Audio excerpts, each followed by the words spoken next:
Oh, Abigail, you want to hop up on the table for me? He's not gonna take the deal. He's gonna go to jail. And we tell him the only way to get the pills back is to take the deal. Gallium scan shows no bright spots of any kind. There are no bright spots because the whole thing's too bright. Except for the liver. Ultrasound her liver. House, you're off the case. Your treatment privileges are suspended until you accept Tritter's deal. I'm also cutting off your Vicodin. I'm taking over as attending. Get an MRI of her lungs. They're making House go cold turkey off the Vicodin. When he was just on the smaller dose, he started sucking on the patient's anesthetic gases and punched Chase in the face. What will he do with 0? Very excited to be reacting to House MD Season 3, Episode 10, Merry Little Christmas. On this channel, we are reacting to all 177 House videos. This would be episode 72. Let's see if I can get the diagnosis before House does as a doctor working in London. Merry Christmas. And a happy go to hell. We worked out a deal. Get out of my office. I told him I didn't write those prescriptions. I spoke with the DA. He agreed to 2 months in a rehab facility in exchange for a guilty plea. No jail time. Why start with a case to diagnose when you can go straight into Carolina Reaper level spice? That's pretty much an X-Men level chili pepper made in a lab that's 2.2 million units on the spice scale. That's 50 times hotter than the already hot cayenne pepper. If you haven't seen the previous episodes, then House is in deep doo-doo as he got caught stockpiling enough Vicodin to tranquilize a blue whale. He got himself in the police eye after he stuck a thermometer in a detective's rectum and decided to go get himself a coffee without coming back. So here we are, plea deal or jail time, but I don't think House is one to go willingly. This case does remind me of Howard Adoglass, a licensed physician in the US who was sentenced to 12 years in prison because of his prescribing. He was running a pain management clinic in Manhattan and would happily write prescriptions in exchange for cash payments, cocaine, and even sex acts. He prescribed huge amounts of oxycodone, fueling the opioid crisis, and in just 3 years, his clinic prescribed 1.3 million pills of oxycodone. Just in case you thought this was over-dramatized, the world sends us a slice of bitter reality pie. I got you on forgery and fraud. You punched out an employee. You nearly cut a little girl in half because you were too strung out. I was in pain! But you need to deal with the reality of your current situation. You want to stand on principle, you end up in a cell. And you end up never practicing medicine again. Get out of my office. The DA put a clock on the deal. You got 3 days to decide. Fine, run to Cuddy. You don't think she's gonna support me on this? Whoa. Just need her for a tiny moment. He just couldn't resist commenting on the little people in the room. They seem to have dwarfism, which means any adult below 4 feet 10 inches and around 1.5 meters. There are around 300 conditions that are known to cause dwarfism, but the most common one is called achondroplasia. To know how that affects height, we need to know how we grow. It's all in the bones. You see, as children, we don't have rock solid bone that just stretches. Your body needs to lay down the softer cartilage, which then gets converted to bone by specialist cells. You can think of cartilage like the framework, and these cells then pouring cement on that frame to ossify it. Where does that go wrong in achondroplasia though? Well, the cartilage grows, but a genetic mutation causes those specialist cells to be unable to lay down the bone needed to harden the cartilage and allow more growth. It causes short arms and legs with a disproportionately large head and forehead. There's no treatment for it, but thankfully patients with it have a normal lifespan and intelligence. What's even smaller than this patient though is House's time left to make the decision on his plea deal. I hope he makes the right one though, because we've got 5 more seasons of this to get through, and it won't make for great TV if he spends the rest of it in a cell. Pills. Incision looks just big enough for a chest tube. Collapsed lung. Negative PPD. My daughter and I both have cartilage-hair hypoplasia. Dr. Cuddy's got no idea why your daughter's lung suddenly popped like a balloon. You think you do? Give me her chart and my pills. Let's go see a dwarf about a gallium scan. So Cuddy's clinic patient is now our patient for the case. Very unusual way to start the episode, but these unconventional ones are usually pretty good. Seems like the patient had air building up around the lung, which caused it to collapse, and the other doctors needed to put a chest tube in to reinflate the lung. This is all on a background of this insanely rare condition that causes dwarfism, known as cartilage-hair hypoplasia. What is that condition? It's a very rare cause of dwarfism dwarfism that's also genetic but does have an effect on parts of the body other than the skeleton. It can cause immunosuppression and predisposition to cancer, which could be part of that immunosuppression. That's because your immune system is very important in finding and eliminating cancer cells. How could any of that cause a pneumothorax though, leading to air building up outside the lung in the chest? We need more clues, so House wants to do a gallium scan for TB because the skin test would be inaccurate in her because of the immunodeficiency. A gallium scan is a type of nuclear medicine PET scan which lights up areas of high cellular activity like in cancer, autoimmune conditions or infection, so it can give you the where but not necessarily the what. Oh, Abigail, you want to hop up on the table for me? He's not gonna take the deal. He's gonna go to jail. And we tell him the only way to get the pills back is to take the deal. Gallium scan shows no bright spots of any kind. There are no bright spots because the whole thing's too bright. Except for the liver. Ultrasound her liver. House, you're off the case. Your treatment privileges are suspended until you accept Tritter's deal. I'm also cutting off your Vicodin. I'm taking over as attending. Get an MRI of her lungs. They're making House go cold turkey off the Vicodin. When he was just on the smaller dose, he started sucking on the patient's anesthetic gases and punched Chase in the face. What will he do with 0? Soon we might be watching Breaking Bad, not House, as he starts cooking Vicodin in the hospital morgue and buys himself a caravan. Cuddy taking over this case and completely overturning House's ultrasound decision is annoying as well. Would have been good to see why the liver isn't lighting up. It could be the diseases affecting everywhere else, or that the blood flow to the liver has gone down. That could be because of cirrhosis or a clot in the vein that drains the liver, called Budd-Chiari syndrome, none of which would explain the lung problems though. We wouldn't be even having this conversation if it weren't for a guy named Dudley in the 1940s. This was definitely one of the more intelligent Dudleys in history. They were trying to figure out what it was that made a gallium scan light up, and they tested it on mice.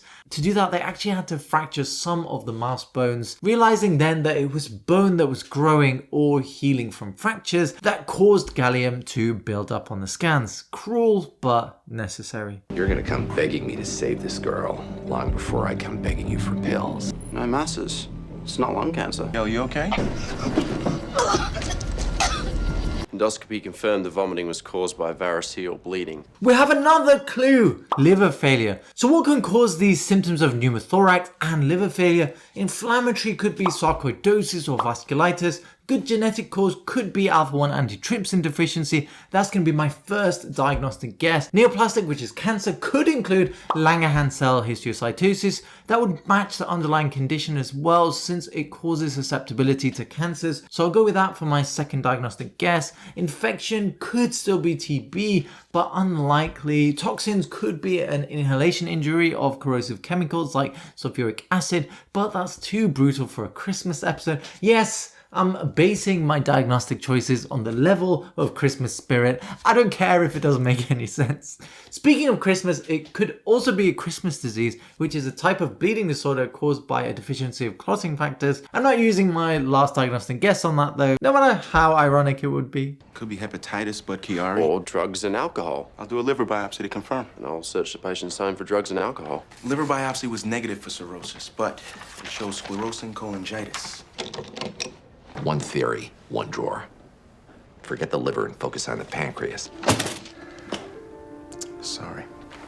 Ordered an alpha-1 antitrypsin deficiency test. Oh, the team liked my alpha-1 antitrypsin deficiency theory, even though this was filmed 20 years ago. So what is alpha-1 antitrypsin deficiency? Well, our body's enzymes, which break stuff down, live in a delicate balance between those enzymes and their regulators. The enzymes are like children, wild, free, will consume anything in sight. Their regulators are like parents, always ruining the fun by telling them no and stopping them throwing the cat off the balcony. So what happens in alpha-1 antitrypsin deficiency? It's a world with no parents, no laws. The kid enzymes run free and decide to eat everything in their path. They have a taste for lung, liver and pancreas tissue, causing havoc there with chronic inflammation. In the lungs, that can destroy the nice little air pockets we have called alveoli, leading to a condition known as emphysema.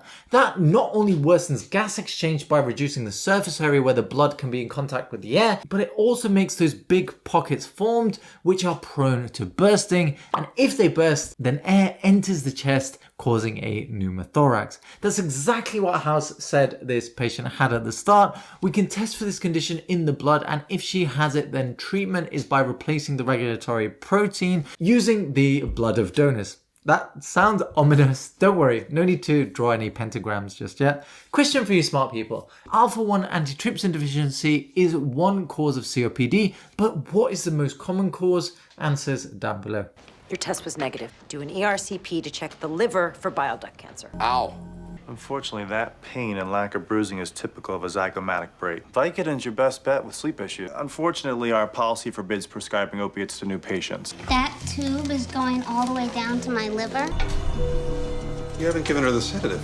She's unconscious. Her breath smells fruity. Diabetic ketoacidosis. The patient's pancreas is failing. You'd rather kill this girl than give me my pills. Langerhans cell histiocytosis attacks multiple organ systems. Oh, Langerhans cell histiocytosis suggested by House 2.0. So far, so good this episode. It's an interesting condition as the dendritic cells, which usually fight infection, begin mutating like some kind of uncontrollable cellular hulk. Then too many of these dendritic cells get recruited and they start damaging the body. It's treated as a cancer, but some argue that it's just a cancer-like disease. The disease can affect almost every body system. That includes causing growths on the bone, swollen gums, enlarged liver and spleen, or multiple enlarged lymph nodes, which are like your immune system's army bases. Another clue was just before in the episode, Chase searched the patient's house and found olive oil, laxatives and glucosamine that could be for ear infections, constipation and joint pain respectively. Now the team said the patient's breath smelled fruity. Why is that? Well, when the pancreas doesn't produce insulin, then the body stops being able to take up glucose from the blood to create energy in cells. It then switches to trying to break down fats for energy instead. That leads to the production of ketones which smell fruity in high concentrations. It can be fatal and the main danger is dehydration. It's a reason why it's very important to check glucose in any patient who's unwell in A&E, as the symptoms can be non-specific. Nausea, tiredness and vomiting could be the only symptoms without the classic drinking excessive water and peeing like a pressure washer. What's even more interesting than the patient here though is House also must be reaching some serious desperation to start going to other clinics for his Vicodin. He may even have to start buying it on the street. Now if you're addicted to my House reactions, then check out the channel membership. You get early access to new videos, access to exclusive polls and to suggest a series and episode for me to react to. The first 30 members get a chance to win a 1-hour one-on-one tutor session with me on a topic of your choice. We currently have 26 members with just 4 spots left. So press join now down below to secure your spot. I'll keep working tirelessly to make it worth your while. Wilson, do an LP for lymphoma. You guys run an antibody test for lupus. What happened to your arm? Cut myself. House, these cuts are straight in a row. You did this on purpose. Kid been sick lately. There's a history of ear infections. It's Still's disease. I'll order the treatment. Oh, House is in so much physical pain that the pain of self-harm is less than the pain from his leg. That is one of the many reasons why people might self-harm. Some of my patients say it's because they were emotionally overwhelmed. Some say it's because they were feeling nothing and wanted to change that. Others say it's to have a physical sign of their emotional suffering or to get back in control. Almost all of those apply to House as well, but we can see that it's such a dangerous way to deal with that heightened emotional state. Part of the reason why it's so dangerous is it actually makes your mental health worse. You see the scars which are now difficult to get rid of, and it becomes a reminder of the pain and lack of control. It also just suppresses the trauma rather than deflating it, which is what targeted therapy helps to do. Of course, after people recover, for some patients the scars can be a sign of triumph over their condition, but I definitely wouldn't try and create that from the outset. With regards to therapy though, of course in House's situation there's only so much talking you can do while wanting to saw your own leg off. What's even crazy though is he can still come up with a diagnostic theory for the patient based on the fact they had an ear infection. Still's disease. It's a rare type of autoimmune arthritis that can be triggered by infections and is very difficult to treat. It usually presents with daily fever, joint pains, and a classic salmon pink rash. Treatments are with anti-inflammatory medications to begin with, like naproxen or ibuprofen, but she'll likely need the big dog medicines like tocilizumab that costs around $18,000 a year for just one patient. I wonder why we've had 445 medicines in that biologic class approved by the FDA in the last 10 years and only 17 antibiotics, none of which are from a new class. If a patient gets an infection, they either recover or they don't. Either way, they don't need to keep taking the antibiotic. I can't testify. He saves lives. The pills let him do that. Whatever he does on the pills, he can do off. I won't testify against him. Then we'll subpoena you. The two of you will be in jail. There's something wrong with Abby. She's bleeding. In real life, patients with liver failure don't just politely bleed with no other symptoms. I remember a patient when I was on my gastroenterology job who had liver failure. 47-year-old with severe fatty liver disease. When he bled, he vomited up bucket loads of blood and we had to put a line in both of his hands and feet with 4 transfusions running at the same time to keep him stable enough to stop the bleeding. He was yellow from the buildup of pigments. His stomach was swollen from the fluid that builds up because of the liver resistance due to scarring. He was very confused because of the accumulation of neurotoxins in the blood from his liver not working as well. I totally understand why they make it like this, because generally you don't want to permanently traumatize your audience unless you decide to pee on your fan on stage. Either way, it seems her liver failure is getting worse and that means the team are more desperate. House is in a showdown with them over the drugs and Wilson seems to be falling in his favor. Not your typical white knight, but definitely time for Dr. Blue Eyes to save the day. Picking up a script. There's Zabalewski. Sign the book. I think she's on the verge of a multi-system failure. Head CT was clean. Basically, we have nothing. Give me half an hour. We gotta x-ray our patient's leg.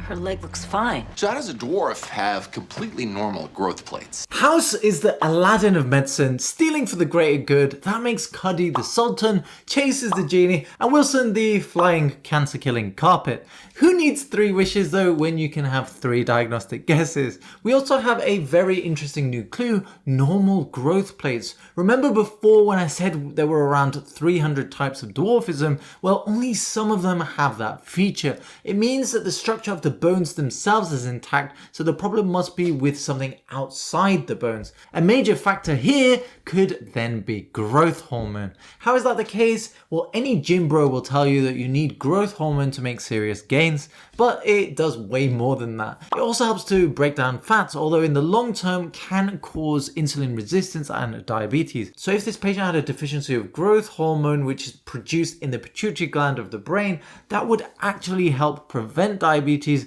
rather than causing it, which is what happened to cause her fruity breath. So is there a similar hormone that could stunt the growth and cause her diabetes in its absence? Well, there is one. It's released by the action of growth hormone and it's called insulin-like growth factor 1. If someone is deficient of IGF-1, that can cause growth stunting, high lipid levels, which in theory could cause liver failure and diabetes. The only thing it doesn't cause would be the air in the chest, but maybe that's just there to distract us, like blaming foreigners for all our problems when non-European immigrants to the UK between 2001 and 2011 contributed 5.2 billion to the economy. To compare, natives costed the economy 616 billion in the same time frame. I digress. So if we eliminate the pneumothorax distraction, then IGF-1 deficiency, also known as Laron syndrome, would be an incredible diagnosis here. That's going to be my final diagnostic guess. Just because we called her a dwarf doesn't mean she is a dwarf. So what connects a long-term pituitary issue with problems in the lungs, liver, and pancreas? Well, Langerhans cell histiocytosis. No way! I got that so early. It's my second diagnostic guess. I will take that. What makes that such an interesting diagnosis is, yes, it's classed as a cancer, but it also has autoimmune features as well. Wilson kept saying the patient had cancer. Cameron kept pushing for autoimmune, and the truth is it's both. Beautiful writing and diagnosis. It causes the abnormal growth in the dendritic cells, which we mentioned earlier. If one of the tumors affects the pituitary, then it could stop the growth hormone being released, which triggers the short stature. Treatment depends on the symptoms, but is similar to cancer with radiotherapy, chemotherapy, steroids, or surgery being used. Still can't believe I got that one. That diagnosis is about as niche as horse surfing. This is your pituitary gland. This is the granuloma that's been crushing it. We deposit the pill. I like who I am now. You want her to overcome adversity. Yes. Then why stop at height? Poke a stick in her eye. You want me to be like everybody else? I want you to have what I can't. Hey, Mom. Just wanted to say Merry Christmas.